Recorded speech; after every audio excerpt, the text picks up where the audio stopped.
Biochemic के student थे हैदराबाद के बायोकेमिकल के स्टूडेंट में, जब बायोकेमिकल के स्टूडेंट ने हैदराबाद में अपनी पढ़ाई पूरी करी तो हैदराबाद के मेयर को एक चिंता हुई कि हमारे यहाँ जो सीवर की पाइपलाइन है, वो सीवर की जो पाइपलाइन है बहुत ज़्यादा होती है, उससे मटेरियल जो है वो एवरीडे बहुत ज़्यादा प्रोड्यूस होता है।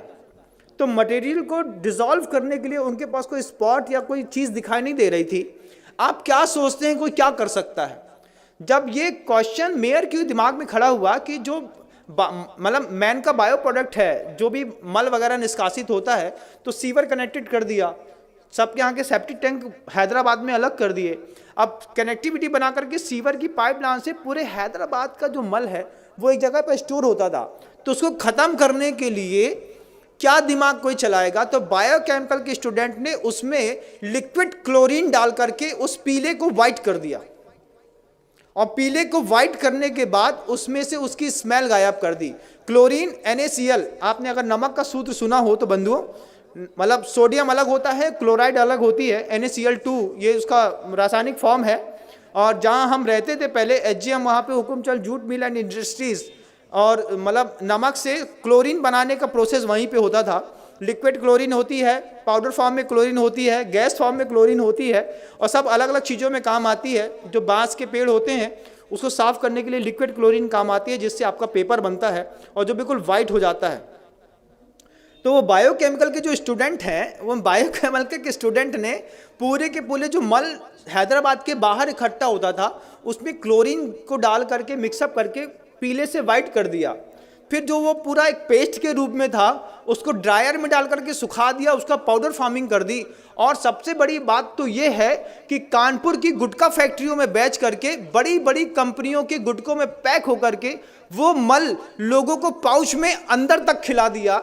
ये ज्ञान के दुरुपयोग का युग है बंधुओं। आपको आश्चर्य होगा, लगता है ना कि हम जिस कंपनी का गुटखा खाते हैं ये तो बहुत फ्रेश है और बढ़िया है। जब आपको पता चले कि बायोकेमिक के स्टूडेंट की इतनी बड़ी करामात है कि उसने पूरे के पूरे मानव के बायो प्रोडक्ट को क्लोरीन डाल करके उसकी स्मेल हटा करके और उसको गुटके में मिला करके उसमें फ्रेग्रेंस मिला दिया।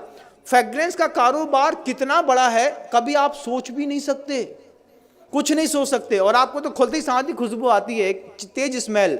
आप किसी भी कंपनी के गुटके को 5 मिनट के लिए एक पानी में डाल दीजिए, थोड़ी देर उसको हाथ से मसल के देखिए, फिर आपको पता चलेगा, जब इसकी स्मेल हट जाएगी फिर उसको खा के देखिए, तब पता चलेगा कि हम अपने मुंह में क्या खाते हैं। उसमें चूना और कांच दोनों मिलाया जाता है कि कांच से बारीक कांच का पाउडर रहता है जिससे आपकी जबान थोड़ी सी कटती है, और चूना उसके ऊपर लगता है तो आपको थोड़ी सरसराहट सी होती है।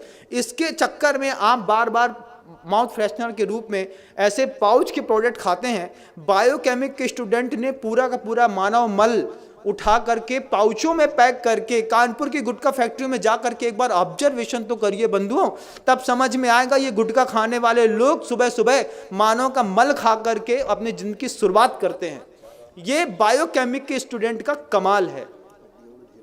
हड्डियों का ढेर मिलता है, दुनिया भर की चीजें मिलती हैं। स्मॉल स्केल इंडस्ट्रीज, 3 शब्द याद रखिएगा। क्या?